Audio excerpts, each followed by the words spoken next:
Welcome back, everyone, to the High Tempo Sports Podcast, episode 121. Welcome back. How's it going today? Good. I had a good day. I didn't have to go to work today. Didn't have to do much today. I had a lazy day, like very lazy, Gotta have those though. More lazy, and I prefer it to be. You know what I mean? Some days you just feel like a bum. That's how I felt today. Yeah, but everyone needs their days like that. Yeah, absolutely. Yeah, rest up. Well, we're back today to talk about a lot of different things. It's just me and Easton this week. We had Willie on last week. If you did not check it out, please go ahead and like it on YouTube, on Spotify, Apple Podcasts. Even check out a TikTok we made with Willie. And we got big news. We actually did what we've been saying we're going to do for the last 2 months. Yeah. We got new supplies for the podcast, so we will be able to do Jeopardy. We should do it like this weekend. I've got no problem doing it Saturday, Sunday morning, whatever day we want to do it on. Let's do it. Let's get it done. We'll do it. Yeah, absolutely. We'll do it. What are we going to have, Seth and Jack first time? Yeah, doing NFL trivia. Those dudes will be good at it. Yeah, let's do it. Well, I'll still beat them, but I don't know. Seth was spitting out trivia facts the other day at our players. Oh, they probably destroy me. But. They were nuts. And then after that NFL one, we'll probably just go to Jeopardy. Just regular. I mean, we could honestly just make that one regular Jeopardy and just have we'll just do NFL Jeopardy. Oh, we could do a... Just in general, and then have make sure there's NFL stuff in it. Yeah, we could do that. I guess we'll talk about that. And I'm making later. the big board, right? Yeah, 2 separate boards. Is that what you meant? We'll do. Well, I just meant I'm gonna make all. I'm the host. Oh yeah. Yes, you are. Yeah. All right, let's get into it though. First thing, college football playoff. Last weekend was the championship weekend. We had the Big Ten championship where Michigan killed Iowa. We had the SEC championship where Bama just outplayed Georgia for the entire game and got the win. Cincinnati won. Oklahoma State lost against Baylor. Any other big ones I'm missing? I don't think so. Any important ones? None of the other ones were that important. Pittsburgh won. Shout out to them. Shout out Kenny Pickett. Pickett. Slide. The fake. No, wait, Kenny Pickett. Does he play for Pittsburgh? Yeah. Oh, he did hit the fake slide. I saw it. That was dirty. I know. That play needs I to wonder be if used. he meant to do it though. I was watching the comments to that video, and I agree. At some point, is that even allowed? That shouldn't be allowed. No. They're it should be a balk in baseball. Yeah. That needs to be. You shouldn't be allowed to fake slide. Because if you're not allowed to hit the guy while he's gonna slide, as a defender, you have. What are you supposed to do in that situation? Yeah, you just have to stop playing for a half a second. And then you get outbeat. Especially a fast quarterback, Yeah, too. absolutely. That should not be allowed. But, those were the conference champions. And we have a college football playoff. Bama is number 1. Michigan is number 2. They will take on number 3, Georgia. And Cincinnati is number 4, taking on Bama. So let's talk about the whole how Bama got number 1 thing, because obviously I think that was the biggest, after Saturday, I'm going to say there was really nothing, we knew the 4 teams, they were going to be these 4 teams. But it was the only thing that was we knew Cincy was going to be 4, we knew Georgia was going to be 3, who's going to be 1 between Bama and Michigan? They end up giving it to Bama. What's your thoughts? I have absolutely no problem. Everybody knows that Michigan should be the number 1 team in the country, following what history it should be. And, they were number 2, didn't lose, blew out their opponent. Obviously, they should jump to 1. But what are they going to do then? Drop Georgia all the way to 4, put Bama in at 2, and have, that it just doesn't work. And I think that's the main reason why Michigan wasn't number 1 was because of they want a Bama-Georgia rematch in the championship, not in the first round. Yeah. And I'm only saying, I'm not saying Georgia's going to beat Michigan, but if it were to happen, they don't want to. The committee would probably round. Prefer Georgia to beat Michigan, just because they like the narrative, the rivalries, and everything. So, but yeah, Bama gets number 1. I don't think it's a huge deal. Michigan probably should be number 1. I mean, especially the way they beat Iowa. If they would have had a somewhat close game against Iowa, but they scored at will and dominated and didn't give up much points. Yeah, so from the first possession of the game. After that, they were rolling. It was awesome to watch again. So that's probably why they should be number 1, but they're going to have to take on Georgia, who looked weak against Alabama. They definitely was, for the first time all year, definitely showed signs of weakness. Alabama looked really good. Bryce Young is probably the Heisman candidate, or the Heisman favorite, I mean. Mm-hmm. And it's going to be exciting to see how this playoff turns out. I literally cannot wait to watch Michigan play Georgia, and I'm just so excited to be in the playoffs. This is something, as a Michigan fan, I haven't got to see yet. So I'm super, Hopefully it goes super better pumped. than when Michigan State made it. Praying that it goes better. I would hope so. That I think it will, and that's should. not a knock on Michigan State Right. at all. It's just Michigan's we got DBs beat like 48-0, and our DBs are nuts, and we're not playing a loaded Ohio State and they team. match a game. Right, Ohio State It or was Bama? Bama. Oh, Bama. Okay. They match Georgia pretty well, too. I mean, because Georgia is not this crazy high-powered offense. They have an elite defense, pretty similar to Michigan. But Michigan's offense has looked really good, especially with all the trick plays they've been running as well. And Michigan's run game, their offensive line. I mean, I'm not taking credit away from Haskins or Corum and Edwards and what they've been doing, but the offensive line, if you watch every play and just look at the offensive line, Michigan's O-line has dominated the last 2 weeks. And, dominated. Every single play, they're getting a 3-yard push before anybody's even breaking the formation of the run play. They look amazing, and their line has just been unreal. And Cade's confidence is now, he's now on the stage, and people are all looking at him, and he is just rolling with it. And he looks all about awesome. it. I mean, and he's just about the team. He's not a selfish player. Obviously, he wants to win. He doesn't get jealous when they put JJ in or anything. He understands that. I mean, what did he said the other day, that JJ is faster than him. He likes when he comes in and plays because he can make bigger plays. Yeah, absolutely. It's gonna be so much fun to watch this college football playoff. So what? Obviously, I assume you're gonna pick Michigan to beat Georgia. Yeah. Bama, Cincy though. What are we thinking? I mean, does Cincy have a shot to win? The thing is with Cincinnati, they're coming into this game and they're digging into their bag and pulling out everything. From the jump, I think, is the only way you beat Bama. You have to start early and often. Don't think that you're in a position to be a favorite or win the game in a normal way, because you're not. You're just a smaller school with much less talent, which isn't necessarily true because they're a top 4 team in the country. But you got to come to this game ready to run a ton of trick plays, a ton of misdirection, a ton of deep balls and shots at the end zone, trying to score and score big. You can't play passive in a game like this. And especially against Alabama. What do you think Alabama's thinking about Cincy right now? Cincy, you got to come in and just unload the clip. And that's why I think this game is going to be so much fun to watch, because Cincy's going to do whatever. I mean, they have nothing to lose. They weren't supposed to be here in the first place. They made it to the playoff, which is something that I didn't expect to happen coming into the year, a non-Power 5 school to ever make the playoff. Yeah. Because we've seen multiple times these teams go undefeated, dominate throughout the year, and they still end up as like the 7 seed, you know? But this year with Cincinnati, and Cincinnati has been a very respectable program, and they are one of the more well-known non-Power 5 schools anyways, so that probably helps a little bit. But, yeah, it would be crazy if we got a Cincy-Michigan final. I mean, I don't even remember the last time there was no SEC teams in the championship. Has it ever? I mean, there definitely has been one ever. I mean, like in the modern playoff. Like just in the college football playoff. Yeah. Maybe a year that Ohio State, I'm trying to think of who they played when they won it way back, because they beat Bama in the first round when they won it in the first ever one. But yeah, there's probably been a year. There probably has been, but like it's just been a while. Yeah. And so it would be crazy to see, especially with 2 SEC teams in it this year, to see Michigan versus Cincinnati. It's unfortunate that Michigan didn't get the Cincinnati matchup in the first round, but I don't think they're shying away from playing Georgia either. It doesn't make a difference in the end. You're either going to have to play either one of Bama or Georgia or both of them. And everybody knew they were going to rematch them up in the first round. There was no point. So even if Michigan jumps to 1, they're going to drop Georgia to 4, and we have the exact same game. And I don't think they would have seeds. dropped Georgia to 4 anyways. It just doesn't make any sense. You have the same seeds and more confusion. Yeah, but why that number 1 jumping. looks pretty, though. It doesn't. National championships look pretty. Well, yeah. We can talk about some other bowls, though, that came out, like the rest of the New Year's 6 bowls. First of all, CMU is playing in the Barstool Arizona Bowl. They're taking on Boise State. That's going to be hype, man. That is shout out CMU. I mean, this is special. This is the first time this bowl's a thing, that they're doing a Barstool Bowl. And for CMU to get picked, that's a huge deal. A much bigger deal than I think people are thinking it is. And CMU was pretty solid this year. Like they ended the year really hot too. Like, and they should be bringing everybody back next year. Like, CMU could be like nice next year, honestly. Set the tone right now for this Barstool Bowl. This is a bowl that is made for exciting small schools to play in.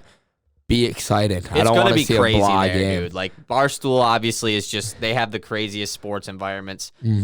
in the world, I'd say. And CMU's there. Like, I hope a lot of, obviously we're not going to be there, but I hope a lot of CMU students and fans can travel to this game.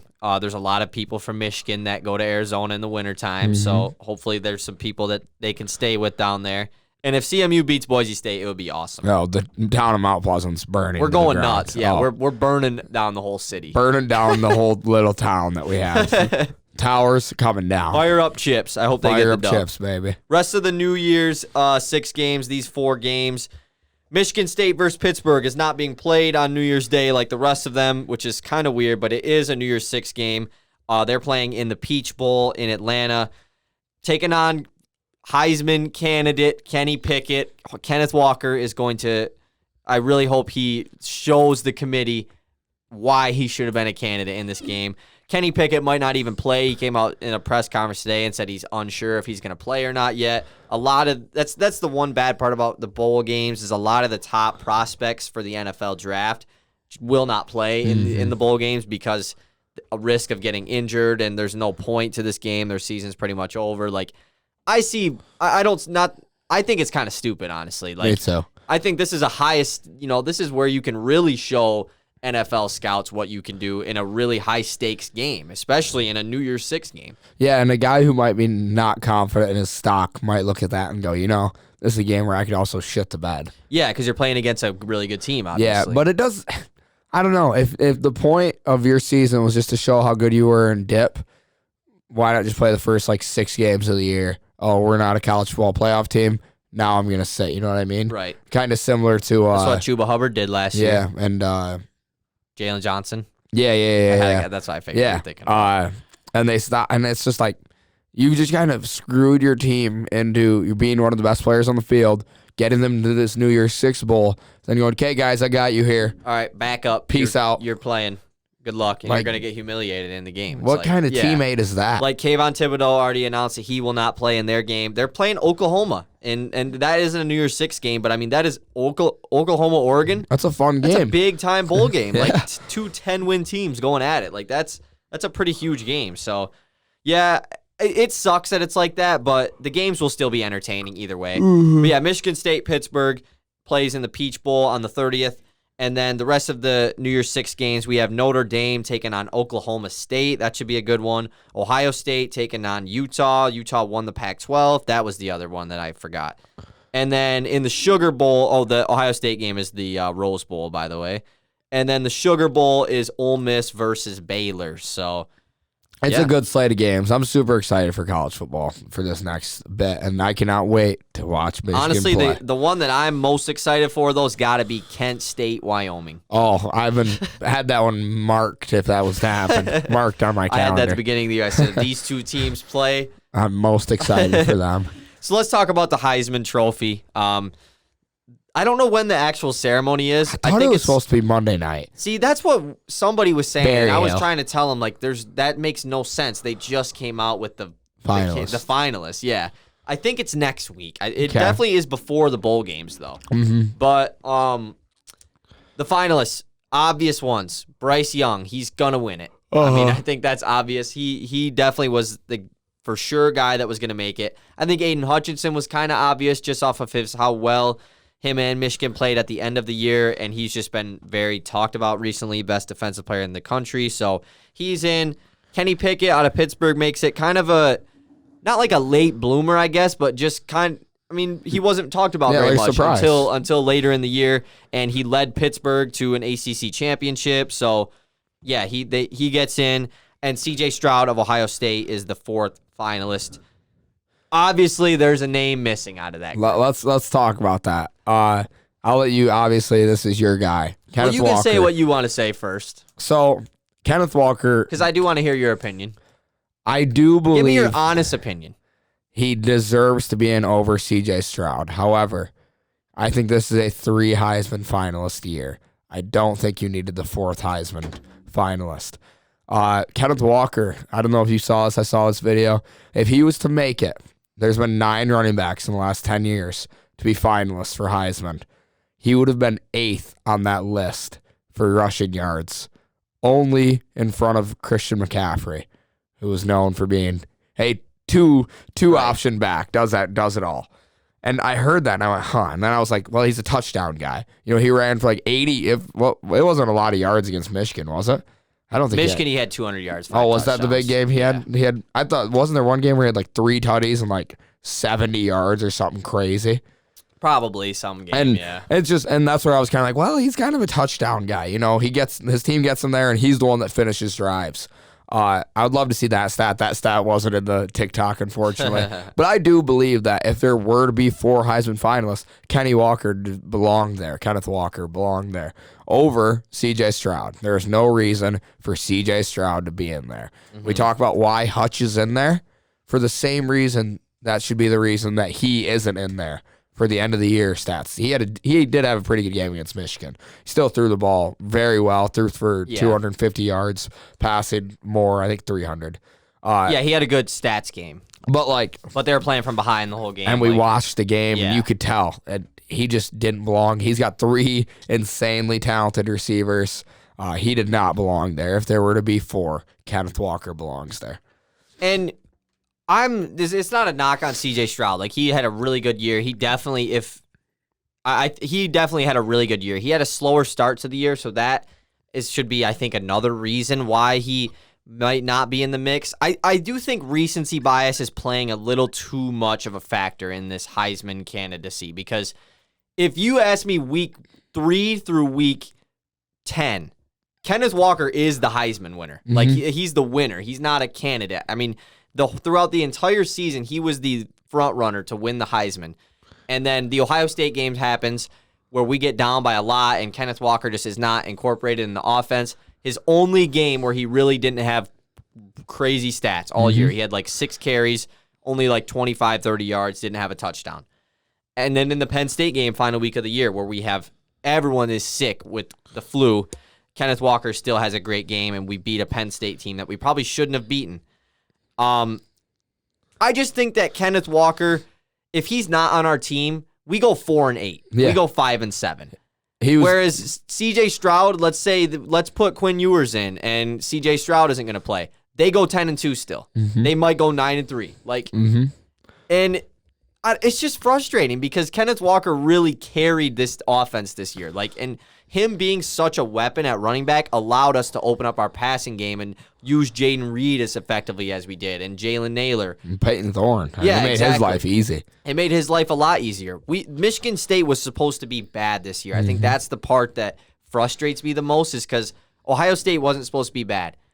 I'm not saying Aiden Hutchinson didn't deserve it. Michigan wasn't supposed to be this 6-6 team. They weren't supposed to be in the playoff, but they still were going to be top of the Big Ten.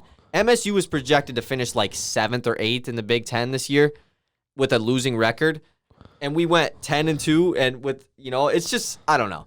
No, I completely agree, and you're trying not to be biased, but there is exactly. I'm trying not to be biased, but it's just a little frustrating because it is a quarterback award now, and that kind of sucks. Obviously, Aiden Hutchinson is in there, and Devontae Smith won it last year, and I understand why quarterbacks are valued as high as they are, but I just feel that Kenneth Walker deserved the spot over Stroud or Kenny Pickett. Yeah. Bryce Young's going to win it, so it doesn't even matter. It's not like Kenneth Walker was going to win, but I just would have loved to see him there with Aiden Hutchinson. I think it would have been a great sight. Yeah, you look at that, and you throw in Kenneth Walker in there over C.J. Stroud, and you look at the top 2 most impactful players, and it's probably Kenny Pickett and Kenneth Walker. And I say Kenny Pickett because he plays in Pittsburgh, and I mean, they're not a great school for football. Right. They have had some history, but he's one of the most impactful players right there of the Heisman finalists. Again, you can probably do the same thing with Bryce Young. I mean, they've got other quarterbacks at exactly. Bama. Bama probably would have been crazy without Bryce Young. Like, they don't need him. It's just I could talk about this for a long time and complain about it, but nothing's going to change. So Kenneth Walker, I hope that he proves to the committee and to especially playing in the game against Pittsburgh, show them why you should have been a finalist, because I just think it's very disrespectful. Ball out, get 6 TDs. Yeah. So let's move on to something that we were supposed to talk about last week and we didn't. Javier Baez is a Detroit Tiger. I wrote it on there so we didn't forget. This is old news. We were going to talk about it last Wednesday, and we kind of just only talked about like 2 things for an hour long, so that's why. But yeah, Javier Baez signs a 6-year, $140 million contract with the Detroit Tigers. Not really that bad of a contract, especially since if we were to get Carlos Correa, it would have been twice the dollar amount, even more, up to $300 million. I would have loved to get Carlos Correa, but it's whatever. If you are an MLB fan, you're wondering why so many dudes got signed up till last Tuesday on that day, and then no one else is getting signed. It's because the MLB is in the middle of a lockout right now. Their CBA expired between the owners and the MLB, I guess. And it freezes everything. No one can get signed. No one can get traded. No one can go to training camp. Nothing can happen until they have a new agreement. And this could be bad. I mean, this could... I was reading an article about it last week, and they said they expect this to go into spring of next year, it's not like they just sign it and it's like, all right, now the season can start. I mean, you still have to finish free agency. Carlos Correa is just going to be a free agent for months, and you still have to do spring training, so it's probably going to be another shortened season next year for baseball, which is really unfortunate because there just has been such turmoil between the owners and the players and the league over the last 5 years, and it's only getting worse. So I really hope that they can come to an agreement or a resolve soon, but I don't think it's going to happen. I'm really hopeful for the issues in the MLB to start being fixed because it has come out that there are a lot of them, and we saw it this year with just players in general, pitchers. They had the whole problem with the glue and what was allowed and what wasn't allowed, and it's been going on for so many years that fixing it was a problem because nobody wanted to fix something that had been a rule for so long. Yeah. The MLB is on the decline. That's no secret to anybody. The MLB I mean, they have knows. been this past year. They definitely were. They had their highest views in like the past so many years this past season. But the MLB it sucks has that noticed. they can't expound on that. They can't see that. Okay, this was a great year for us. We got to keep this going. But no, the owners are very greedy as far as who makes money. There's a lot of conspiracies going on right now with certain games that are on television are getting different baseballs in the game, so there's higher chance of getting hits and home runs, whereas in the games that aren't as important, there's different balls, and they want to make guys' stats look worse so they don't ask for as much money in free agency, and it's the owners are the problem, which really sucks because when there's problems in the NBA with the Players Association, it's always just the league. And before Adam Silver, it was always problems with the league. But now it's the owners having issues in the MLB, which is really just, they're very money greedy, and it's frustrating. Well, it's the fact that they own every team. I mean, you're talking about the owners of the MLB, basically. Without the owners, there is no MLB. It's a scary time for baseball. I'm really hopeful that things all get figured out. But I'd never heard those conspiracy theories. Those are wild. I was reading about that yesterday.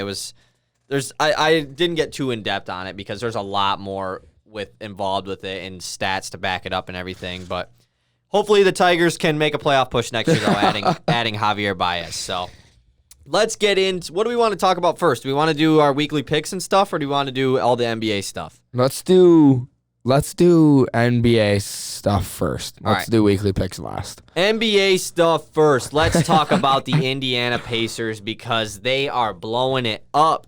The Pacers, I didn't write down the record, but they are sub 500. I think they're the third worst team in the East right now, behind the Magic and the Pistons.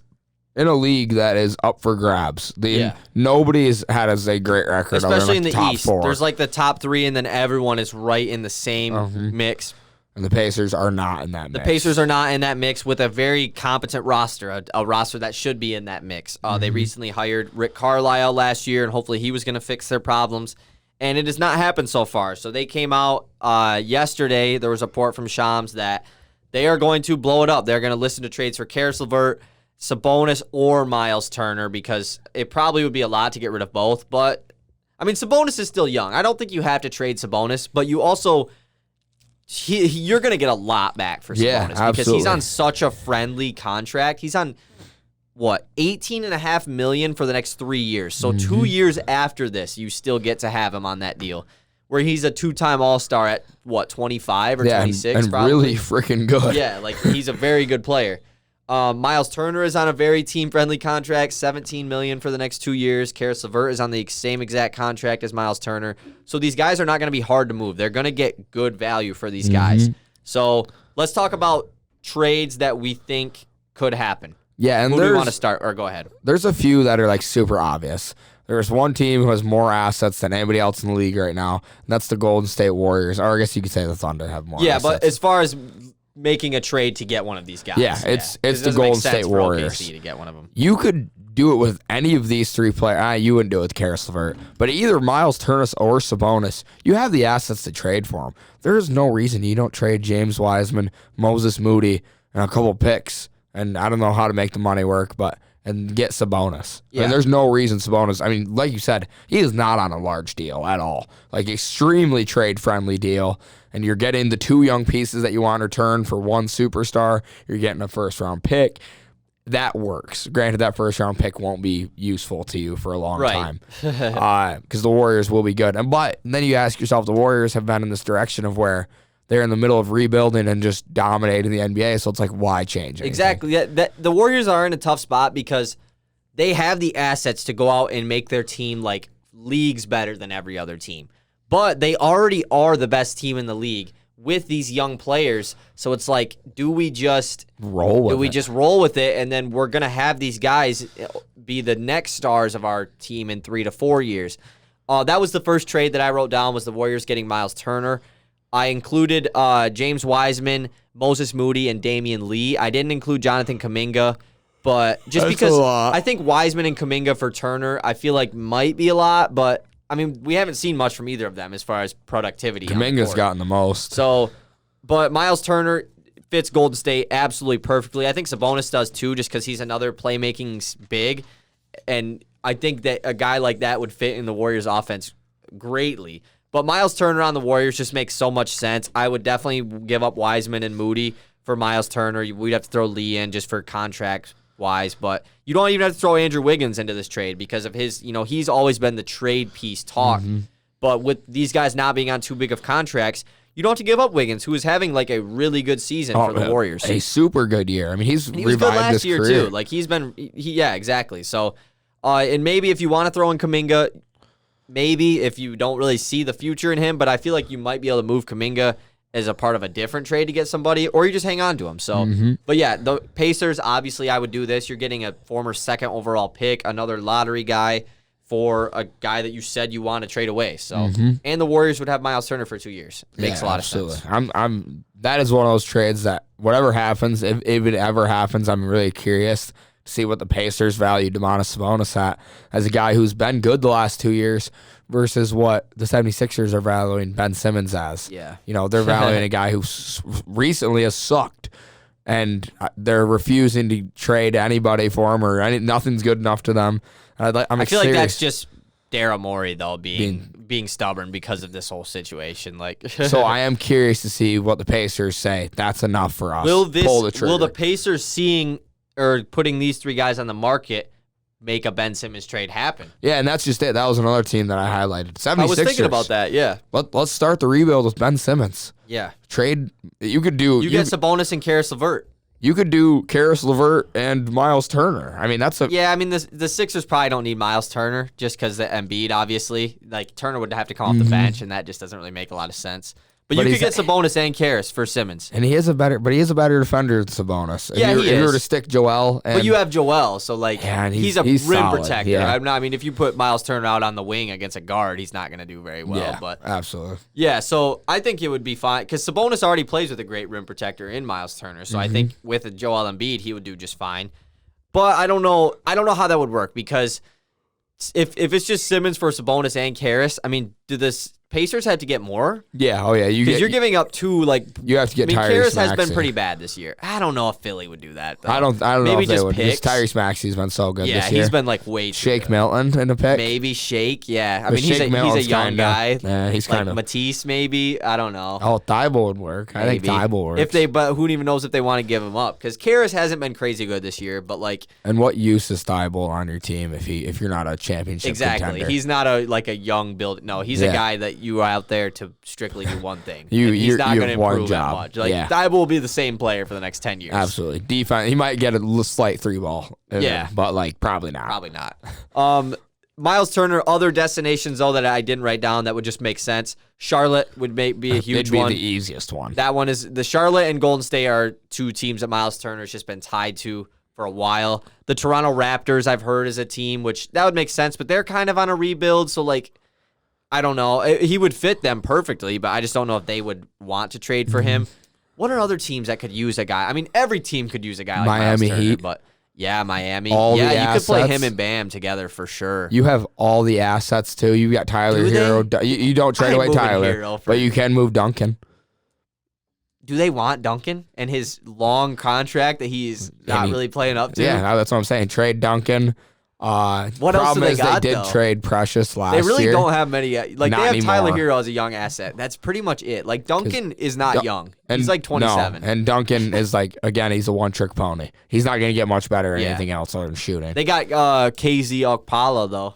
Yeah, and Gabe Vincent. Yeah. You can move him. Maybe Miami, I mean, that would be perfect, but I don't know if they'd be able to pull that off. Yeah, it'd be difficult. Other teams that could use Miles Turner, I mean, the Pistons, obviously, that'd be huge, but I keep seeing the people on Pistons Twitter saying, Miles Turner, we need him, or Karis LeVert, he'd be perfect next to Cade. Yeah, he would. What the hell are we going to trade for that? And yeah, there's nothing I want to give up for those guys. And it's not anything that I want to give up. What would they want? Yeah, like, facts. I'm not giving up Sadiq. Not giving up and Jeremy. They don't want anything else. Yeah, what else would they want for? They need a player who could turn into a superstar. And like Killian, maybe, which I might do that, but like I don't think they want him either. No. Like that's the thing. It's just we don't have salary to match it either, so it really doesn't make any sense for us to get. You seen the Bulls ones going around? The Bulls ones are interesting. Are you talking about like Patrick Williams and those? Let's talk about that. Let's talk about Domantas Sabonis. Move on to him. Yeah, the Chicago Bulls are a team that's kind of been in trade talks to get another like big wing or like a 4 because of Patrick Williams being out for the year. And it's interesting because are you talking about the one that Kenny had in his video? What was it? It was like Sabonis for P. Will, Kobe White, and I think there was another like a salary, maybe Derek Jones Jr. or it was definitely a salary filler in there somewhere. That's tough because obviously Domantas Sabonis is an all-star. He raises the Bulls' ceiling. I mean, to a possible. I mean, right now they're even a championship contender, but like. I think he does for sure because you have Patrick Williams who's not even playing this year. Yeah, but the reason I see Kobe White, you don't really need him when you have Caruso.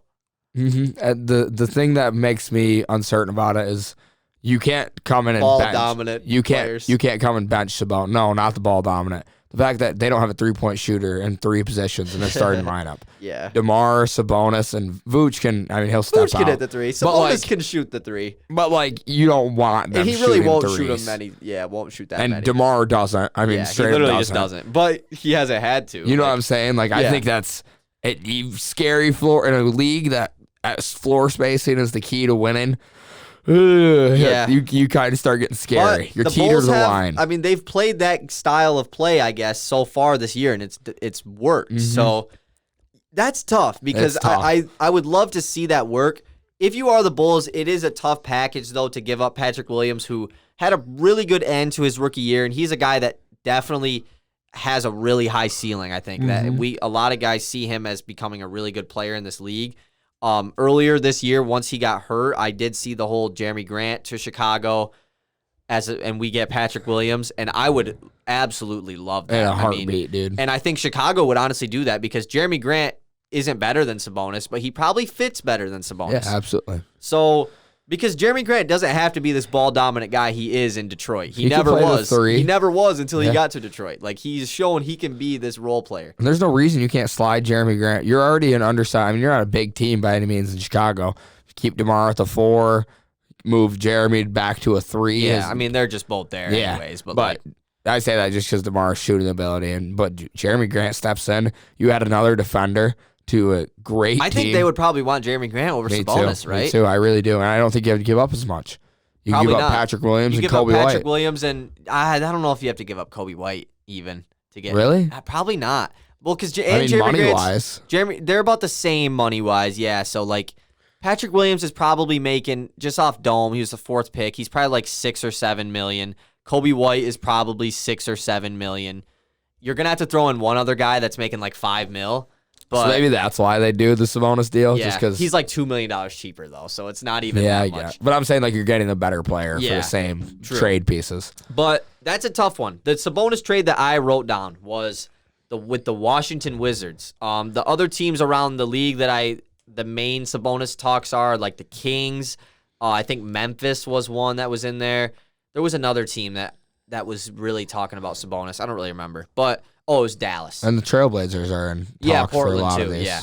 But I did the Washington Wizards because they are a team that is kind of been slipping a little bit off their hot start. Bradley Beal's a free agent at the end of the year. You really want to try and be a respectable team this year.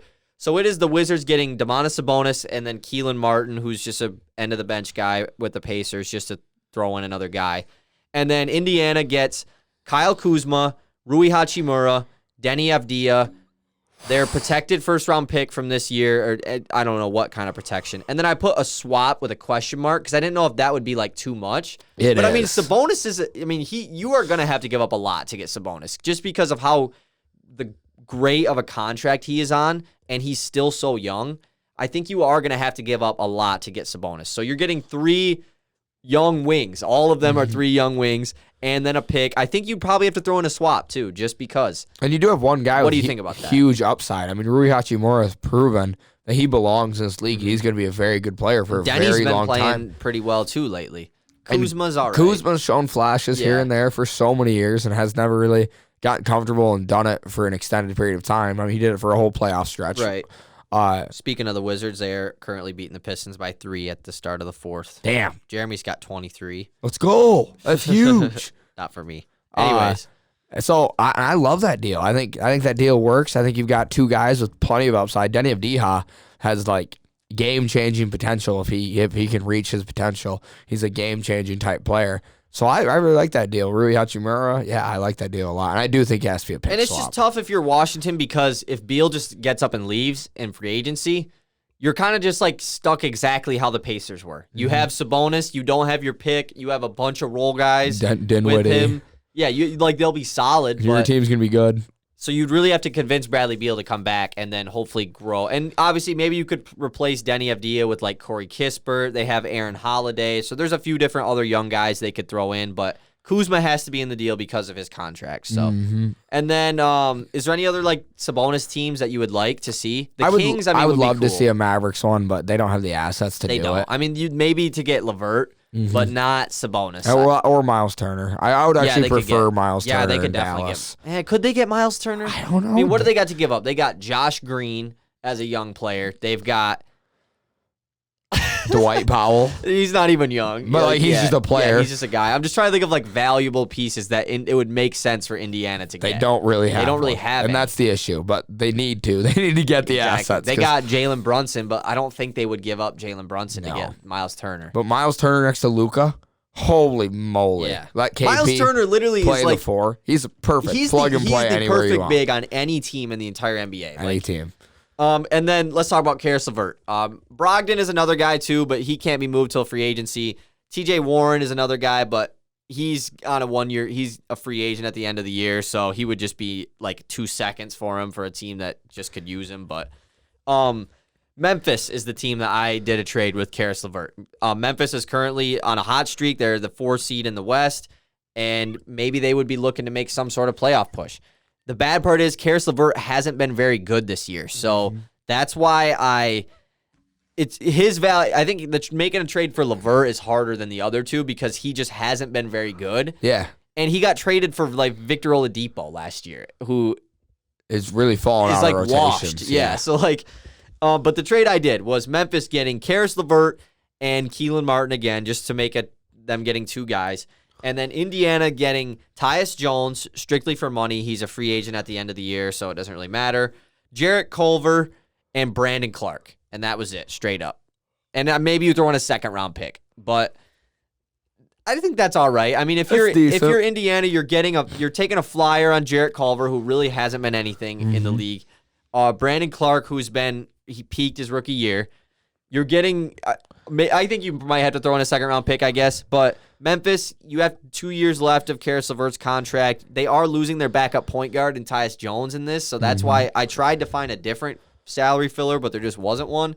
So you're going to have to play DeAnthony Melton a lot at the backup one. But this trade, I'm not too, like, there's feeling confident in, I guess. There's not a lot of trades with Karis LeVert that I'm like, that makes sense and works for both teams because Karis LeVert is such a question mark right now, and it sucks. He had an awful last year of his life, and I don't mean in like a way where everybody should feel bad for Karis LeVert. He went through something that very few NBA players ever have to go through. Exactly. So it really sucks to see him struggling so bad at the start of the year when everybody is behind him rooting for him. I would love to see him get moved to a new team. One of those new teams that I'd like to see him get moved to is move him to the Timberwolves. I think the Timberwolves need to be buyers. I didn't even think about the Timberwolves. All three of these players. You are now in like a win. You could Miles Turner with Cat would be sick. Sabonis with Cat, I think works pretty well. Yeah, you can stretch Cat out to the 4, make him guard the 4s. He's not a good defender at all, but neither of them really are. He's never had to try either. He's never true. But you could make a trade and get D'Lo. I mean, you really can. Yeah, but why would Indiana want D'Lo though? He's kind of young. He's like young. How much? Yeah, you're right. He's young, but he's also making max money. And then you get Malik Beasley over several years. Yeah, but why would they want Beasley too? Like Okogie. Yeah, I guess Okogie. Yeah. I mean, that's a pretty good package for those three. For Sabonis, I don't think they would do that, but it's probably not the best way to start a rebuild. Yeah, if like those are good players, but like as far as rebuilding, that you want a guy that's your money guy is on an expiring contract. Couple young guys and a couple picks, probably. As far as the Sabonis trade goes, the Miles Turner one and LeVert's a little different, but a couple trades I tried doing with LeVert was like the Nuggets. I think that would be a good team, but I couldn't put anything together. Like there was just no. Will Barton just signed an extension, and he's like the only guy that's making similar money that would make any sense. And why would Indiana take Will Barton on, especially because he's multi-year? The Sixers, I was thinking about the 76ers getting LeVert, but there's really no way of doing it without including Ben Simmons. So we'll see what happens. Obviously, not like these trades are going to happen like that. They're going to happen up until the trade deadline. A lot of guys who signed in free agency this offseason, their deadline until they can't get traded is the 15th of December. So a week from today, pretty much. So like after that is when you'll probably see most of trades starting to happen because guys who are on new teams can start to finally get traded. So that's when we'll get super excited. This is just like another part of the drama. You see Dame in Portland asking to play with Ben Simmons. Simmons still hasn't played. Kyrie, the Nets just said that they're open to trade talks for Kyrie. Yeah, and he's getting the plant-based vaccine. And the Pacers are now saying that they're open to trading their big three. I'm calling it their big three. It's Brogdon deserves to be in the big three, though. Probably over Karras. They got like a big 5, low-key. Yeah, they have a big 10. For them, yeah. They've got the big 10. But they suck. They're just not good for no reason. So let's move on to NBA Power Rankings. We have yet to do one of these this year, so this will be our first NBA Power Ranking. And by the way, Pistons, if you could get Miles Turner, I wouldn't be too opposed. Yeah, just do it. Just don't overpay. Actually, it makes no sense, though. We need a top 5 pick. Yeah. This team needs another top guy. Needs Paulo Banquet. We currently blew the lead. We're down by 9 now with 8 minutes left. So damn, that is not good. All right, top 10 NBA Power Rankings.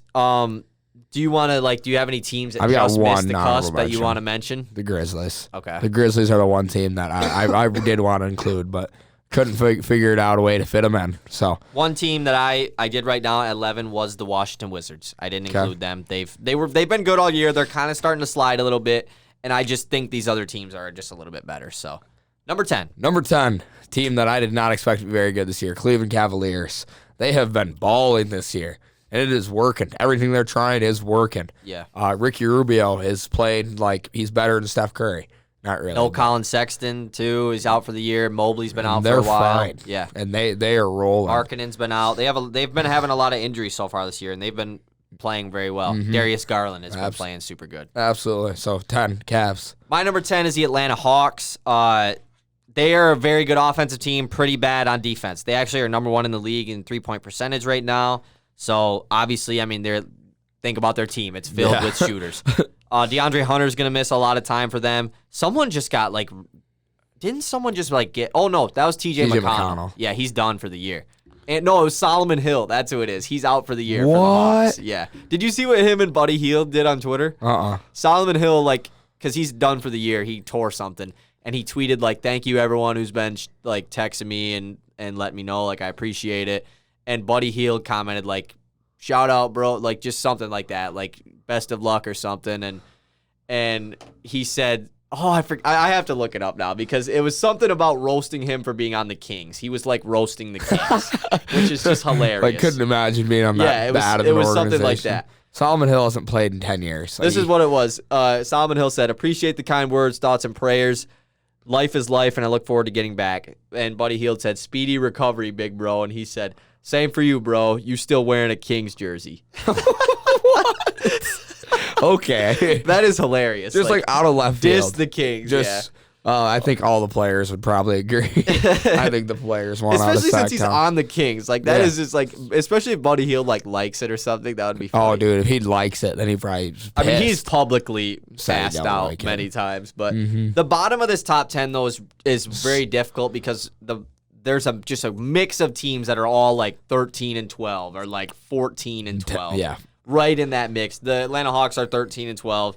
And they're one of the worst defensive teams in the league, one of the best offensive teams. They're my number 10. Number 9. This is where I have the Washington Wizards. Washington Wizards, like you said, have been good this year. That's why I think it is time to make a trade. Go get Domantas Sabonis. Go get Miles Turner. Prove to Bradley Beal that you want to win basketball games. Prove right now, hey, we're coming in ready to win. We've made moves the past season. And they do have young assets. They've got the pieces, and they've got a good roster. Rui hasn't even played one game this year. And he's off a your very team. good player. And I think he's still out for personal reasons or whatever, so it's not even an injury why he's not playing. My number 9 is the Memphis Grizzlies, currently on a 5-game win streak. They are pretty similar to the Atlanta Hawks, where they are one of the better offenses in the league. They're 6th in points per game. They're 5th in offensive rating, but they are bottom 5 in every other defensive category. And they're not a very good three-point shooting team either. But they're hot right now, so I figured, you know what, I got to include them. 14-10. Ja Morant has been out, and they're doing this, so they're my number 9. Yeah, they had that game where they scored 152 in their recent 5, which is freaking wild. That probably helps their team stats a little bit, winning by 70 points. And everybody had like 19 points that game. Exactly. Nobody balled out. Yeah, exactly. Everyone just played good. Number 8, Miami Heat. I expect them to be higher in this power ranking coming into the year, but this power ranking is goofy. There's some good teams that we're going to get a lot of hate comments. I already am expecting it on TikTok. Well, they haven't performed. You guys don't even watch this. Box score. You didn't have the Pacers on here. You don't even watch the Pacers. How are the Pistons not in your top 10? That's what I'm going to comment. Where the Anyways, Pistons though, at? you're at with Miami. Yeah, Miami's been good this year. I did expect them to be in this mix of, top 10 team all year. And there are some teams who are in the mix that should be. Yeah. But number 8, everything Miami will play Heat. like Miami's 14-11 right now, but everything evens itself out. Once we get to, I say this is honestly the point in the year where about 25 games in, where teams start to realize their direction for the rest of the year. It's like, okay, because every team going into the beginning of the year, it's not like every team is like, all right, we're going to tank right from the start. Maybe OKC. But, like, even the Pistons, you're going to come out the first 10 games, first 15 games, be like, all right, let's see, we're going to try our best.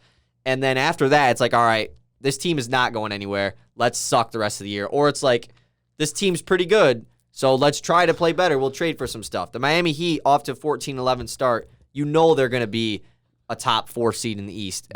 Be around 50 wins by the end of the year. They're a veteran team. Veterans. Exactly. They don't start playing. They're not just going to be bad out of nowhere. Because other teams that are doing good right now are going to start to do bad. Like the Cavs maybe, or the Wizards, or Memphis. Some of these new teams, some of them won't be good all year. My number 8 is the Philadelphia 76ers. I strictly put them on here at 8 because they're 13-11 right now with like the most COVID problems in the entire league. The Bulls are dealing with it right now, but it just started. The Lakers have had to deal with it. The Celtics have had to. But the Sixers have just had it bad this year. Joel Embiid missed a lot of time. Tobias missed a lot of time. Tyrese Maxey, though, has been the bright spot for this team. And they're going to be good, too. And hopefully they'll trade Ben Simmons because they could be a lot better if they did. Yeah, absolutely. My number 7. Have we had all different teams so far through our first 3? Yeah, we have, I think. My number 7 is here at number 7 for the exact same reason that you had 76ers so high. This is a team that's been dealing with injuries, COVID problems, and are still pretty solid and actually turning things around out of nowhere. That's the Boston Celtics.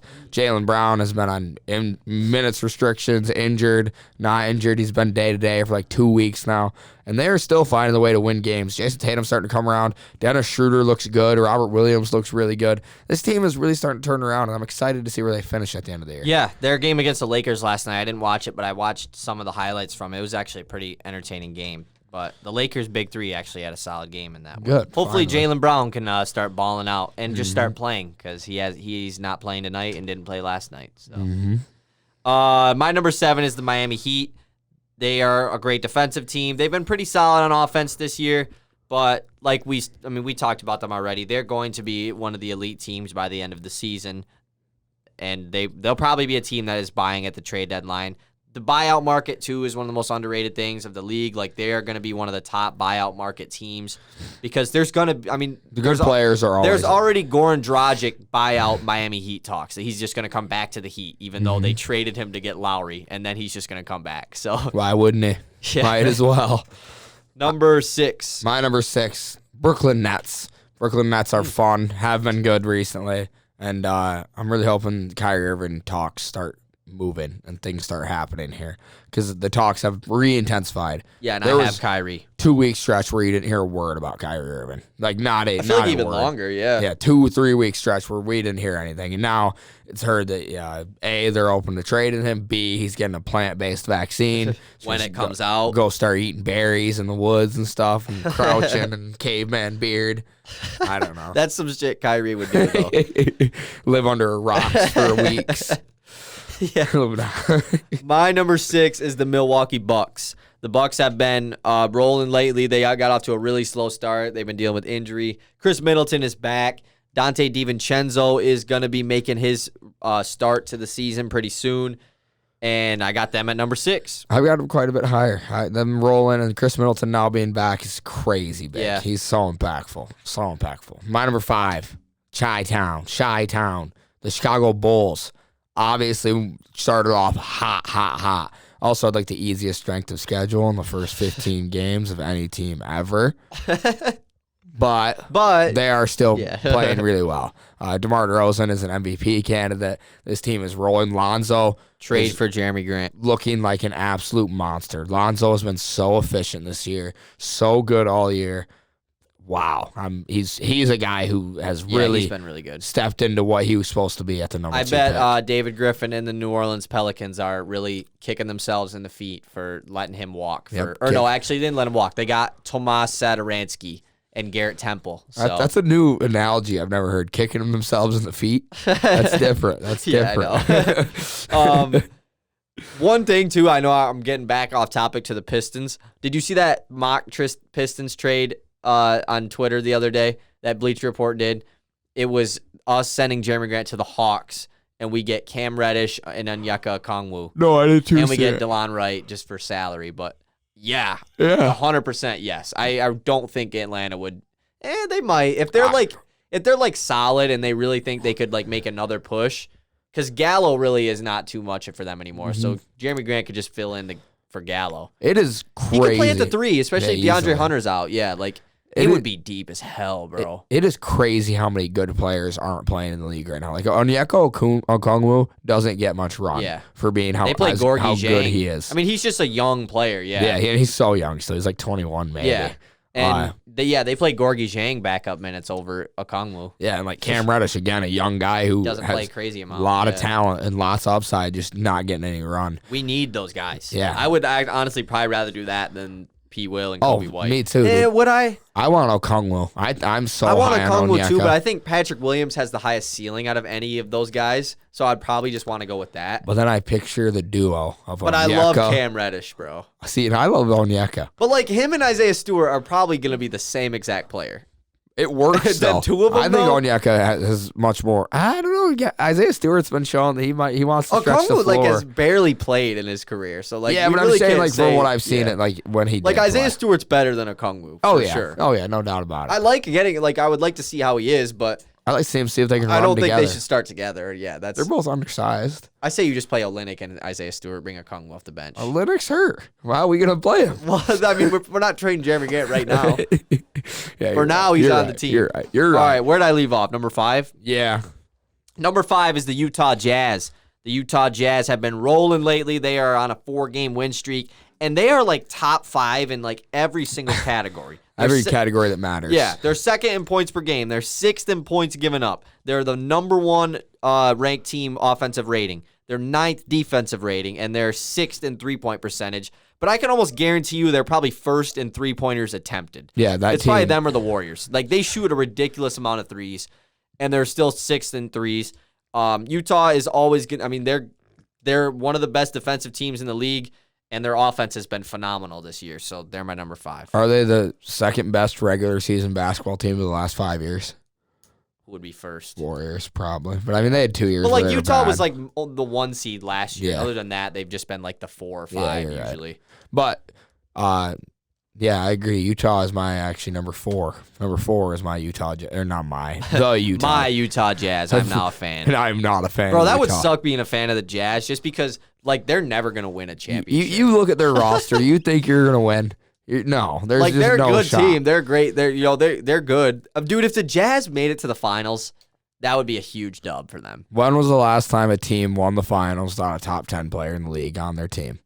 Never. It's been a long time. I not that I can think of off the top of my head. No, there isn't a team. There isn't one. No, I mean, Because, yeah. I go back to the Mavericks. They had Dirk Nowitzki. I mean, he's top 10 in the league. For sure he's top at the 10. time. He won MVP like 2 years before Pistons. that. I mean, Pistons, yeah. yeah, that is Pistons. It. 04 Pistons. Yeah, they didn't have a single top 10 player. That's it. That's almost 20 years ago. Like, if you want to win a chip, especially in modern day NBA that we have now. I don't know though. Phoenix low key almost did last year. I don't know, but you look at the They top ain't top 10. 10. You look at the top 10 guys in the league. Yeah, Phoenix was close. Phoenix knocked They on the door. almost did, yeah. Yeah, absolutely. But like, then I look at the top 10 guys in the league, and like, I just don't see a team like the Jazz keeping up with Jokic, Kawhi, Giannis, all the way through the playoffs. But if they did, this would be the year. Yeah, absolutely. This would be the year. The Lakers suck, bro. And the Lakers are ass. Lakers don't. You hear the Lakers in our top 10? No. Hell no. All right, we gotta get going. Number 4. I already did my number 4. Yeah, Jazz. My number 4 is the Brooklyn Nets. They don't have Kyrie, so like, how much can we truly tell how they're doing? They've been pretty good without him though. Like they're around the 10th rank in pretty much every major stat. Kevin Durant is looking like MVP, or runner up, I'd say. Reminder, he just had him at 4. They have $35 million just sitting on the bench. Not even sitting on the bench. He's not even there. Not even Sitting at home. Doesn't come to games, doesn't come for practice. And so do the 76ers. Yeah, absolutely. My number 3, Milwaukee Bucks. They are rolling. Chris Middleton is back. This team is contending and looking to get back-to-back championships this year. Which they and I think could. it's extremely possible. They're probably the favorites in the East right now, I'd say. Oh, absolutely. My number 3 is maybe some people's favorites in the East. Number 3, the Chicago Bulls. Bulls have been rolling too. They're on a 4-game win streak, and they are another one of them teams like the Jazz that is up there in every stat. 5th in points per game, 7th in offensive rating, 2nd in defensive rating, 5th in the league in three-point percentage. Or wait, no. I was just looking at Phoenix. Phoenix looks Yeah, awesome. Phoenix looks pretty good. Chicago's 6th in offensive rating, 5th in defensive rating, and 4th in three-point. I was just looking at Phoenix. They're like They're right similar. there. They're similar to Phoenix. Absolutely. My number 2, the Golden State Warriors. Golden State Warriors are Really? rolling. Granted, they did just beat the Suns, right? They beat the Suns. Yeah, they split with the Suns. Yeah. The Suns won the first one, and the Warriors blew them out in the second one. And it's those two teams. Obviously, the Suns are my number 1. Those two teams, I seriously think you can put them in any order. Yeah, I agree. I'm not like I just was surprised. I figured you'd have Golden State at 1, but I think right now the Phoenix Suns are. I mean, that's a 17-game win streak is unreal. yeah, that's wild. And for it to get broken by the other best team in the league. Yeah. It's just, and after you split with them, after they were part of your 17-game streak, it's tough to beat teams that many times in a year, and especially good teams. So I didn't expect them to go too well in the series, but Warriors 2, Suns 1. Yeah, I got the Suns at 2, Warriors at 1. I gave the Warriors the edge just because they are the best defensive team in the NBA with Steph Curry on their team. I mean, like, when they had the big 3 of KD, Clay, or the big 4, I guess, KD, Clay, Dre, and Steph, they were like they were the best offense in the league and like a top 5, top 10 defense. But this year they are the number 1 defense in the league, and it's like not defensive rating wise, it's not even close. Phoenix is number 2 though, which is cool. But Golden State is the best defensive team in the league. They are one of the best offensive teams. They have Steph Curry on their team, so that's why I got them at number 1. Do we want to move on to weekly picks now? Let's move on to weekly picks. Let's go over what games we need to review other than player of the week. We have a huge game to review. I The guess Detroit Lions got the dub last week, and guess who was NFC Offensive Player of the Week? Jared Goff. Did you see the last Lion to get that? I'm guessing it was Matt Stafford. Incorrect. Darius Slay. Incorrect. Offensive. Oh, just offensive. It's kind of obvious. It is obvious? Yeah. Kenny Galladay? No. Reggie Bush? Oh, DeAndre Swift? No. What?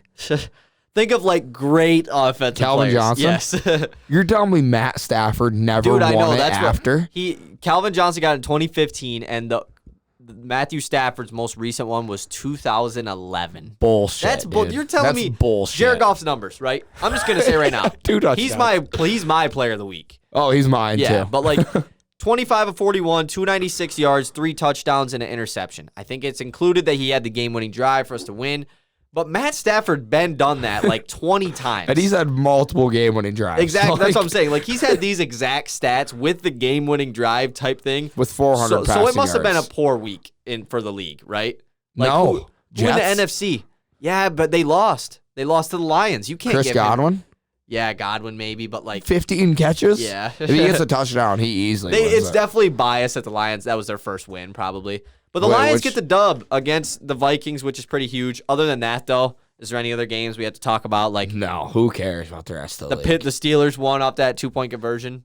Okay, here's the thing. The Lions won. How awesome was that? Yeah, it was pretty. We went nuts when the Lions we won, went bananas. Like, dude. I was so happy that they won. I really think I told you it's the start of the playoff push. Yes, sir. So last week's picks, out of 14, we had Willie on, and Willie was hot. 11 out of 14 for Willie. Whoa. I know. Only me and him had a similar list. I know. I noticed that. Me, 10 out of 14. Damn, Willie, that scares me. Willie beat me by 1, which sucks. But Easton said, I'm going to beat both of y'all.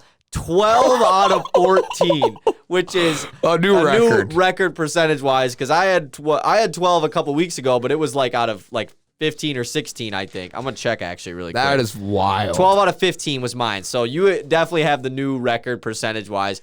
12 out of 14. The 2 games you didn't get was the Steelers game.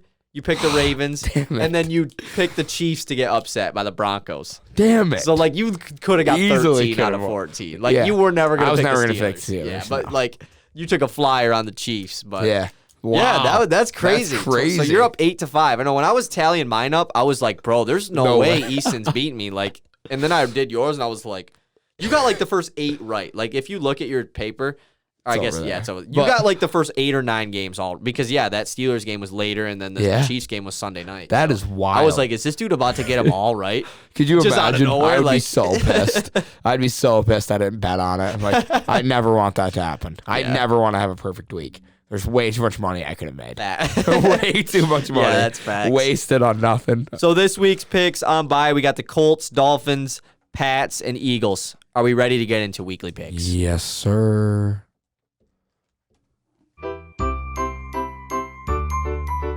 Weekly picks, it's the weekly picks. It's the high tempo weekly NFL picks. It is back in action. Let's start it off. Thursday night football. We got the 6-5-1 Pittsburgh Steelers taking on the 5-7 Minnesota Vikings. Listen, if I would quit being so stubborn and just quit Pittsburgh every once in a while, I could have gotten 13. I'm willing to make that same mistake twice if it happens. Going with Minnesota here. Look, this is the battle of the teams that can't beat the Lions. So whoever wins, I don't care because the Lions can't lose to either of them. Can't lose. I'm not going to say they beat both of them, but I'm going Pittsburgh here. Minnesota, I think the main reason when they lost to the Lions was they had about 20 dudes out with injury, and I don't think many of them guys are coming back this week, so I'm going with Pittsburgh. Dalvin Cook is questionable. I see he is questionable, yes. Give him a shot. Adam Thielen also got hurt, so I'm starting KJ Osborne. Oh, good call. That's Maybe, a big I don't call. know. Next, we have the 8-4 Cowboys taking on the 6-6 Washington football team. Going to the Washington football team. I've been saying go Dallas the last few weeks, and I hate it. Going to Washington. I haven't picked Dallas in a couple weeks. I am going to pick Dallas here. They can't afford to lose this close division game. It would make them only have a 1-game lead, so I'm going with the Cowboys. Next, we have the 2-10 Jacksonville Jaguars taking on the 8-4 Tennessee Titans. Going to the Titans in this game. They are still 8-4. I know Derrick Henry's not playing, but Jacksonville is not very good at all. Going to Tennessee. Pistons are up 4, or they're down 4, 30 seconds left, by the way. Damn, we missed a good game. I know. I'm going with the Titans, even though if Jacksonville wins, I'd love that because now that the Lions got to win, we kind of can't get another one if we want to get the first pick. Yeah, don't do it. But I'm picking Tennessee. Next, we got the 4-8 Seahawks taking on the 2-10 Texans. And this is where I'm going with Seahawks. I have DK Metcalf, and the dude is just shit in the bed week after week. I have to root for him, and I have no ties to either team. I don't like either one of these teams, but I'm going Seahawks. I saw a report today that said Russell Wilson would accept a trade to the Giants, the Saints, and the Broncos, which he did the same shit last year where he said he wanted to trade and then was like, no, I really don't. But if there was to be a trade, This is where I go. Shut so up. I don't think that's good for a team that's also 4-8 and looks like they're going downhill. I'm going with a huge upset. Give me the Texans because also as a Lions fan, we kind of need the Texans to win. So Yep, absolutely. next we got the 6-6 Raiders taking on the 8-4 Chiefs. Going with the Chiefs in this game. It is playoff football time. It is either show your nuts or go home. So Kansas City, you got 2 options. Let me see them nuts. Going with Kansas City as well. Next, got the 5-7 Saints taking on the 3-9 Jets. Started Taysom Hill last week. He hit his projection. His projection was 21 this And he week threw, like, and 3 last picks, week. right? Yeah. Jeez. Yeah, and so he still hit his projection 21. I'm taking New Orleans against the Jets, and I might be starting Taysom Hill 2 weeks in a row. Even though you got Rodgers? Dude, Taysom Hill's projection 21.6, and ain't it's the bad. Jets. Like, he can run in for a touchdown That's against true. the Jets. Yeah, that's true. That might be the move. Kamara, please play, man. Pretty please play. I need you back. Don't play, please. And Elijah Moore, hopefully he'll play because he's day-to-day, but Corey Davis is done for the year. So I might start Elijah Moore the rest of the year. It's not a bad Going with idea. the Saints. Next, we got the 5-7 Falcons taking on the 5-7 Panthers. Well, sadly, with Dalvin Cook being out, I do have to start Chuba Hubbard this game. So He'll probably do solid. And he usually does. He's Yeah. had good weeks, but nothing Falcons, too. Nothing over 20, oddly enough. And all the weeks C-Mac's been 20's out. a lot to ask for. Not when you're in the C-Mac offense, Right, where but they you're a just rookie. feed him. Hey, Gibson can do it. I hope Chuba Hubbard can do it. Go Chuba Hubbard and the Panthers. Rooting for you guys. I'm taking the Falcons here. I took them to upset the Bucks last week. It didn't work. I need Cordero to go off this week. Big time last week of the regular season in fantasy. But I'm going with the Falcons. The Cardinals or the Carolina just fired their offensive coordinator. Rumor is they're going to fire Matt Rule next. So I'm going with the Falcons. Next, we got the 8-4 Ravens taking on the 6-6 Browns. Cleveland looks bad. Kareem Hunt is back, but I'm going with Baltimore in this game. Yeah, I'm going with Baltimore too. You just had an embarrassing loss to the Steelers, so got to beat the Browns. Any loss against the Steelers It's is embarrassing. yeah, I couldn't so imagine losing to the Steelers. Can't do it again. I know. Couldn't imagine my favorite team. I don't even know what it would be like. Don't even know what it'd feel like. Next, you got the 4-8 Giants taking on the 7-5 Chargers. Go Chargers. Yeah, Chargers. Go Chargers. Next, we got your very own 1-10-1 Detroit Lions. Let's go. Heading to Denver to take on the 6-6 Broncos. You said it, baby. Playoff push time for these Detroit Lions. Go Detroit, Go baby. Lions, baby. I picked up Josh Reynolds in fantasy just to stuff him on the bench. Last 2 weeks, he's gotten 8+ targets. Yes, sir. He's Jared Goff's favorite guy. I'm not going to start him That's ever. not but a good not a good thing to be. The Lions are rolling. They are hot. They haven't lost in forever. Actually, no, they lost on Thanksgiving against the Bears.